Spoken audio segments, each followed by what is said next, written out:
दुनिया में हर दिन हजारों हवाई जहाज उड़ान भरते हैं, पर कुछ उड़ानें ऐसी होती हैं जो कभी अपनी मंजिल तक नहीं पहुंचती। ना कोई अलर्ट, ना कोई संकेत, और फिर वो प्लेन ऐसे गायब हो जाते हैं जैसे आसमान ने उन्हें निगल लिया हो। कहीं कोई मलबा नहीं, कोई सुराग नहीं, मानो वो प्लेन कभी था ही नहीं। और जब सालों बाद उसका कोई हिस्सा कहीं वीरान जंगलों में या बर्फीले पहाड़ों में मिलता है, तो वहां होता है सिर्फ रहस्यमय आवाजें। आज हम आपको दिखाएंगे ऐसे 5 रहस्यमय प्लेन जिनकी सच्चाई सुनकर आप भी सोच में पड़ जाएंगे। क्या ये सिर्फ हादसे थे या फिर कुछ ऐसा जो हमारी समझ से परे है? लेकिन उससे पहले अपने चैनल अर्थ एक्सप्लेन हिंदी को फ्री में सब्सक्राइब जरूर करें, ये हमारी मेहनत का फल होता है। Malaysia airlines flight MH370। दोस्तों, क्या आपने कभी सोचा है कि एक विशालकाय लोहे का परिंदा, एक मॉडर्न प्लेन जिसमें 239 लोग सवार हों, आज की टेक्नोलॉजी वाली दुनिया में हवा में ही गायब हो सकता है हमेशा के लिए? ये कोई फिल्म की कहानी नहीं, बल्कि हकीकत है मलेशिया एयरलाइंस की फ्लाइट MH370 की। एक ऐसा रहस्य जिसने दुनिया के सबसे बेहतरीन दिमागों को भी उलझा कर रख दिया है। तारीख थी 8 मार्च 2014। रात के ठीक 12:41 पर मलेशिया के कुआलालंपुर इंटरनेशनल एयरपोर्ट से मलेशिया एयरलाइंस के बोइंग 777 प्लेन ने उड़ान भरी। मंजिल थी चीन की राजधानी बीजिंग। इस प्लेन में 12 क्रू मेंबर्स और 227 यात्री सवार थे, जो अलग अलग देशों से थे, अपनी अपनी कहानियों और मंजिलों के साथ। सब कुछ परफेक्ट था, मौसम साफ था, दोनों पायलट कैप्टन जहारी अहमद शाह और फारिक हामिद बेहद अनुभवी थे। टेक ऑफ के बाद सब कुछ नॉर्मल चल रहा था। उड़ान भरने के करीब 40 मिनट बाद जब प्लेन मलेशियाई एयर स्पेस से निकलकर वियतनाम के एयर स्पेस में दाखिल होने वाला था, तब कैप्टन ने मलेशियाई ATC को अपना आखिरी मैसेज भेजा। शब्द थे, गुड नाइट मलेशियन 370। ये शब्द जितने सामान्य थे उतने ही भयानक साबित होने वाले थे, क्योंकि इसके ठीक 2 मिनट बाद रात 1:21 पर वो प्लेन जो रडार पर एक चमकते हुए डॉट की तरह दिख रहा था, वो अचानक गायब हो गया। कोई इमरजेंसी कॉल नहीं, कोई खतरे का सिग्नल नहीं, कुछ भी नहीं, बस एक खाली स्क्रीन और गहरा सन्नाटा। पहले तो अधिकारियों को लगा कि ये कोई कम्युनिकेशन की दिक्कत होगी, कोई तकनीकी गड़बड़ी, लेकिन मिनट घंटों में बदलने लगे और घंटों दिनों में। जब प्लेन का कोई अता पता नहीं चला तो दुनिया भर में खलबली मच गई। एक भयानक सच सबके सामने था, एक पूरा का पूरा प्लेन 239 लोगों के साथ लापता हो चुका था। इसके बाद जो शुरू हुआ वो था इतिहास का सबसे बड़ा, सबसे महंगा और सबसे जटिल सर्च ऑपरेशन। ऑस्ट्रेलिया, चीन, भारत, अमेरिका समेत 26 देशों ने अपनी नौसेना और वायुसेना को इस खोज में लगा दिया। समंदर की गहराइयों से लेकर आसमान की ऊंचाइयों तक हर जगह प्लेन को ढूंढा गया, लेकिन MH370 मानो हवा में घुल गया था। कोई सुराग नहीं मिल रहा था। कई हफ्तों बाद एक ब्रिटिश सैटेलाइट कंपनी इनमासाट ने एक चौंकाने वाला डेटा जारी किया। उनके सैटेलाइट को प्लेन के गायब होने के बाद भी कई घंटों तक ऑटोमेटेड सिग्नल यानी पिंग्स मिलते रहे थे। इन पिंग्स का विश्लेषण करने पर जो पता चला, उसने इस रहस्य को और भी गहरा कर दिया। डेटा बता रहा था कि प्लेन अपने रास्ते से पूरी तरह भटक गया था और दक्षिण की ओर यानी विशाल हिंद महासागर की तरफ उड़ता रहा। ये रास्ता बीजिंग के रास्ते से बिल्कुल उल्टा था। सालों की खोज के बाद 2015 में पहली बार एक ठोस सबूत मिला। हिंद महासागर में बसे रियूनियन आइलैंड पर प्लेन के विंग का एक टुकड़ा, जिसे फ्लैपरॉन कहते हैं, बहकर आ गया। जांच में पुष्टि हुई कि ये MH370 का ही था। इसके बाद मोजाम्बिक और तंजानिया के तटों पर भी मलबे के कुछ और टुकड़े मिले। इन टुकड़ों ने ये तो साबित कर दिया कि प्लेन क्रैश हुआ था, लेकिन ये कभी नहीं बता पाए कि आखिर क्रैश हुआ कहां और कैसे। प्लेन का मुख्य हिस्सा, उसका ब्लैक बॉक्स और उसमें सवार 239 लोगों का आज तक कोई निशान नहीं मिला। 2018 में करोड़ों डॉलर खर्च करने के बाद आधिकारिक तौर पर सर्च ऑपरेशन बंद कर दिया गया। Air France flight 447। बेशक हम इंसानों टेक्नोलॉजी पर भरोसा है, लेकिन कई बार इस टेक्नोलॉजी कंप्यूटर सिस्टम, सेंसर और ऑटो पायलट जैसी एडवांस चीजों से लैस होते हैं। हम सोचते हैं कि ये कभी गलती नहीं कर सकते, लेकिन क्या हो अगर यही टेक्नोलॉजी धोखा दे जाए और इंसानी दिमाग उस धोखे को समझ ही ना पाए। ऐसा ही वाक्य हुआ था एयर फ्रांस फ्लाइट 447 के साथ। एक ऐसा हादसा जिसने एविएशन की दुनिया को हिलाकर रख दिया। तारीख थी 1 जून 2009। एयर फ्रांस का एक बिल्कुल नया नवेला A330 प्लेन ब्राजील के रियो डी जनेरियो से पेरिस के लिए उड़ान भरता है। प्लेन में क्रू समेत कुल 228 लोग सवार थे, जो अपने घर, अपने परिवार के पास लौट रहे थे या छुट्टियों पर जा रहे थे। शुरुआती 3 घंटे सब कुछ एकदम परफेक्ट था। प्लेन 35,000 फीट की ऊंचाई पर अटलांटिक महासागर के ऊपर शांति से उड़ रहा था। केबिन में बत्तियां मंद थीं, कुछ यात्री सो रहे थे तो कुछ फिल्में देख रहे थे, इस बात से बिल्कुल अनजान कि कुछ ही देर में क्या होने वाला है। अपनी उड़ान के चौथे घंटे में प्लेन एक ऐसे इलाके में दाखिल हुआ जिसे पायलटों की भाषा में ITCZ यानी इंटर ट्रॉपिकल कन्वर्जेंस जोन कहते हैं। आसान भाषा में समझें तो ये मौसम का चौराहा है, जहां अक्सर बड़े बड़े बर्फीले तूफान और घने बादल बनते हैं। जैसे ही प्लेन इस इलाके में घुसा, अचानक पेरिस में बैठे एयर ट्रैफिक कंट्रोलर की रडार स्क्रीन पर जो एक छोटा सा डॉट फ्लाइट 447 को दिखा रहा था, वो कहीं गायब हो गया। कोई इमरजेंसी सिग्नल नहीं, कोई आखिरी मैसेज नहीं, पायलटों की तरफ से मदद की कोई पुकार नहीं, बस एक गहरी डरावनी खामोशी। जब तय समय पर प्लेन पेरिस नहीं पहुंचा तो दुनिया भर में हड़कंप मच गया। एक मॉडर्न प्लेन 228 लोगों के साथ आखिर ऐसे कैसे गायब हो सकता है?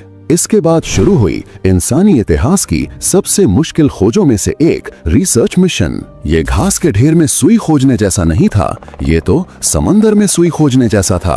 ब्राजील और फ्रांस की नौसेनाओं ने मिलकर अटलांटिक के उस विशाल इलाके को छानना शुरू किया। कुछ दिनों बाद प्लेन की सीटों और कुछ यात्रियों के शव सतह पर तैरते हुए मिले, जिससे ये तो साफ हो गया कि प्लेन क्रैश हो चुका है। लेकिन सबसे जरूरी चीज, प्लेन का ब्लैक बॉक्स जो हादसे का राज खोल सकता था, वो कहीं नहीं मिला। इसके बाद 1 साल बीता, फिर दूसरा साल। उम्मीदें लगभग खत्म हो चुकी थीं। दुनिया मान चुकी थी कि फ्लाइट 447 का राज हमेशा के लिए समंदर में दफन हो गया है। लेकिन फिर अप्रैल 2011 में टेक्नोलॉजी ने वो कर दिखाया जो इंसान नहीं कर पा रहा था। रोबोट वाली पनडुब्बियों ने समंदर की सतह से 13,000 फीट नीचे, यानी लगभग 4 किलोमीटर की गहराई में, उस प्लेन के मलबे और सबसे कीमती चीज, उसके ब्लैक बॉक्स को ढूंढ निकाला। जब ब्लैक बॉक्स से डेटा और कॉकपिट की आवाजें रिकवर की गईं, तो हादसे की जो कहानी सामने आई वो दिल दहला देने वाली थी। उस रात असल में हुआ ये था, जब प्लेन उन बर्फीले बादलों से गुजरा तो उसके पिटोट ट्यूब्स पर बर्फ जम गई। ये प्लेन की स्पीड नापने वाले छोटे छोटे पाइप होते हैं। बर्फ जमने की वजह से उन्होंने काम करना बंद कर दिया और कॉकपिट में गलत स्पीड की जानकारी जाने लगी। जैसे ही कंप्यूटर को सही स्पीड का डेटा मिलना बंद हुआ, ऑटो पायलट सिस्टम ने खुद को डिस्कनेक्ट कर दिया। अब प्लेन का पूरा कंट्रोल पायलटों के हाथ में था। पायलट कंफ्यूज हो गए। इसी कंफ्यूजन में एक पायलट ने प्लेन को गिरने से बचाने के लिए उसकी नाक यानी आगे के 3 हिस्से को ऊपर की तरफ खींचना शुरू कर दिया। ये उनकी सबसे बड़ी और जानलेवा गलती थी। प्लेन की नाक जितनी ऊपर उठती गई, उसकी स्पीड उतनी ही कम होती गई। एक पॉइंट ऐसा आया जब प्लेन एरोडायनामिक स्टॉल की स्थिति में आ गया। आसान भाषा में कहें तो प्लेन ने हवा में तैरने की अपनी ताकत खो दी और वो किसी पत्थर की तरह सीधा नीचे गिरने लगा। सबसे दर्दनाक बात यह थी कि प्लेन के सिस्टम में स्टॉल का अलार्म लगातार बजता रहा, लेकिन आखिरी 3.5 मिनट तक पायलट ये समझ ही नहीं पाए कि प्लेन के साथ असल में हो क्या रहा है। वो उसे बचाने की कोशिश करते रहे, जबकि उनकी यही कोशिश प्लेन को मौत की तरफ ले जा रही थी। फ्लाइट 447 की कहानी किसी बाहरी हमले की नहीं, बल्कि एक छोटी सी तकनीकी खराबी और उसके बाद हुए इंसानी कंफ्यूजन की कहानी है। ये हादसा एक दर्दनाक सबक था कि कैसे कुछ सेकंड की गलतफहमी 228 जिंदगियों पर भारी पड़ गई। फ्लाइट 19 एक ऐसी उड़ान थी जो आज 80 साल बाद भी इतिहास का सबसे बड़ा अनसुलझा सवाल बनी हुई है। तारीख थी 5 दिसंबर 1945। दूसरा विश्व युद्ध अभी अभी खत्म हुआ था और अमेरिका के फ्लोरिडा एयर स्टेशन पर माहौल बिल्कुल नॉर्मल था। दोपहर के 2:10 पर अमेरिकी नौसेना के 5 ताकतवर बम वर्षक प्लेन, जिन्हें TBM एवेंजर कहा जाता था, एक रूटीन ट्रेनिंग मिशन के लिए उड़ान भरते हैं। इस मिशन का कोड नेम था फ्लाइट 19। इन 5 प्लेन में कुल 14 नौसैनिक सवार थे, जिनका नेतृत्व कर रहे थे लेफ्टिनेंट चार्ल्स टेलर, जो एक बेहद अनुभवी पायलट थे। इनका मिशन सिंपल था, अटलांटिक महासागर के ऊपर एक ट्रायंगल के आकार के रास्ते पर उड़ना, ट्रेनिंग पर्पस से बम गिराना और वापस बेस पर लौट आना। मौसम बिल्कुल साफ था और 5 प्लेन उड़ान भरने के लिए पूरी तरह से तैयार थे। लेकिन किसी को भी इस बात का अंदाजा नहीं था कि ये 5 प्लेन और उनमें सवार 14 लोग अपनी आखिरी उड़ान पर निकल रहे थे। उड़ान के लगभग 1.5 घंटे तक सब कुछ ठीक चलता रहा, लेकिन फिर कंट्रोल टावर के रेडियो पर अचानक एक घबराई हुई और कंफ्यूज्ड आवाज गूंजती है। ये आवाज थी फ्लाइट 19 के लीडर लेफ्टिनेंट चार्ल्स टेलर की। वो कह रहे थे, कंट्रोल, हम खो गए हैं, हमें नहीं पता हम कहां हैं, लगता है हम रास्ता भटक गए हैं। कंट्रोल टावर हैरान था, एक अनुभवी पायलट ऐसे कैसे भटक सकता है। उन्होंने टेलर से उनकी लोकेशन पूछी तो टेलर का जवाब और भी चौंकाने वाला था। उन्होंने कहा, मेरे दोनों कंपास ने काम करना बंद कर दिया है, मुझे कुछ भी समझ नहीं आ रहा, सब कुछ गलत लग रहा है, बहुत अजीब। कंट्रोल टावर ने उन्हें सूरज को देखकर पश्चिम की ओर उड़ने का निर्देश दिया ताकि वो फ्लोरिडा के तट पर पहुंच सकें। लेकिन टेलर को यकीन था कि वो फ्लोरिडा के ऊपर नहीं बल्कि कहीं और हैं। वो बार बार अपनी दिशा बदल रहे थे, जिससे बाकी 4 प्लेन के पायलट भी पूरी तरह कंफ्यूज हो गए। धीरे धीरे उनके रेडियो सिग्नल कमजोर पड़ने लगे और उनका फ्यूल भी खत्म हो रहा था। और फिर शाम के करीब 7:04 पर रेडियो पर आई एक आखिरी फीकी सी आवाज के बाद फ्लाइट 19 हमेशा के लिए खामोश हो गई। एक साथ 5 प्लेन का गायब हो जाना कोई मजाक नहीं था। अमेरिकी नौसेना में हड़कंप मच गया। तुरंत उस समय के सबसे बड़े और सबसे advanced rescue plane Martin Mariner को खोज के लिए भेजा गया। इस प्लेन में 13 लोगों की रेस्क्यू टीम सवार थी, लेकिन होनी को कुछ और ही मंजूर था। उड़ान भरने के सिर्फ 23 मिनट बाद ये रेस्क्यू प्लेन भी रडार से गायब हो गया। एक ही शाम में 6 प्लेन और 27 नौसैनिक अटलांटिक महासागर में बिना कोई सुराग छोड़े लापता हो चुके थे।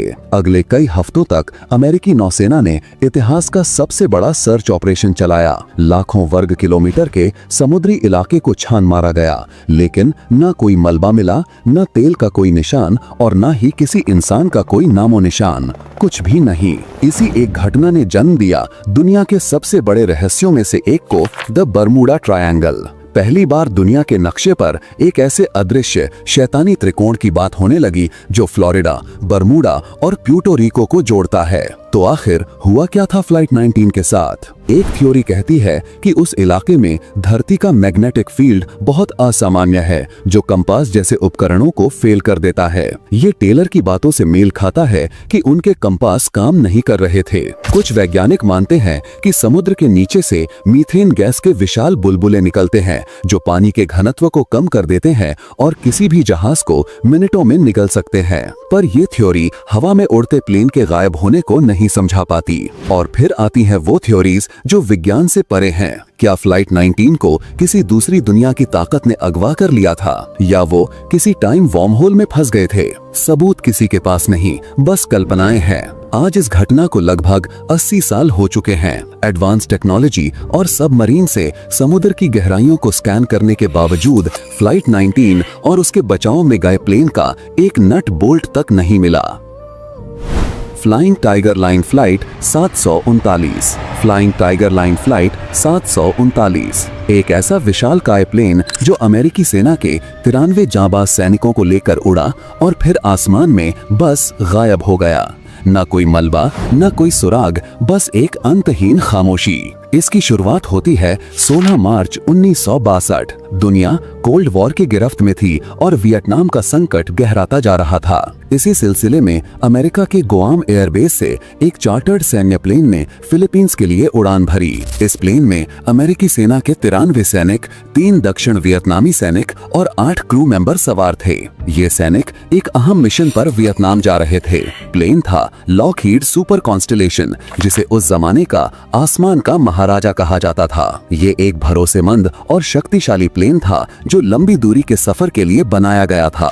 मौसम बिल्कुल साफ था और उड़ान भरने के बाद सब कुछ एकदम नॉर्मल था। उड़ान को 80 मिनट ही हुए थे।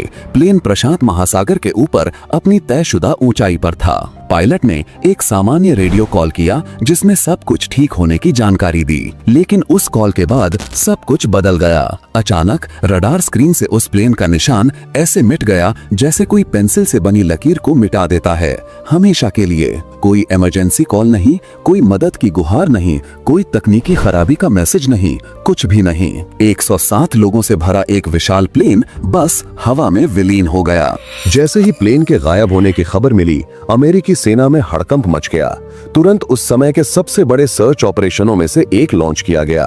1300 से ज्यादा लोग, 48 एयरक्राफ्ट और 8 नौसैनिक जहाजों ने मिलकर 1,20,000 वर्ग मील से भी बड़े समुद्री इलाके को छानना शुरू कर दिया। ये इलाका इतना बड़ा था कि इसमें कई देश समा जाएं। दिन रात खोज चलती रही, लेकिन नतीजा सिफर। न एक सीट, न एक लाइफ जैकेट, न तेल का एक कतरा, कुछ भी नहीं मिला। जिस वक्त प्लेन गायब हुआ, उसी इलाके से गुजर रहे एक तेल के टैंकर SSTL लेंजन के क्रू मेंबर्स ने आसमान में कुछ बेहद अजीब देखा। उन्होंने एक तेज चमकदार रोशनी देखी जो एक धमाके में बदल गई, और फिर उन्होंने 2 जलते हुए टुकड़ों को आसमान से समंदर की ओर तेज रफ्तार से गिरते देखा। उनका मानना था कि उन्होंने एक प्लेन को हवा में ही फटते हुए देखा है। ये गवाही फ्लाइट 739 के गायब होने की सबसे बड़ी वजह हो सकती थी, लेकिन अमेरिकी सेना की फाइनल रिपोर्ट में इस गवाही को नजरअंदाज कर दिया गया और आधिकारिक तौर पर कहा गया, गायब होने का कारण अज्ञात, कोई मलबा नहीं मिला। इस आधिकारिक रिपोर्ट ने 107 परिवारों को एक कभी न खत्म होने वाले दर्द में धकेल दिया। आज भी सबसे बड़ा सवाल यही है, अगर प्लेन में हवा में ही धमाका हुआ जैसा कि उस जहाज के क्रू ने देखा था, तो उसका मलबा कहां गया? एक विशालकाय प्लेन का एक छोटा सा टुकड़ा तक क्यों नहीं मिला? ये सवाल फ्लाइट 739 को इतिहास के सबसे परेशान करने वाले रहस्यों में से एक बना देता है।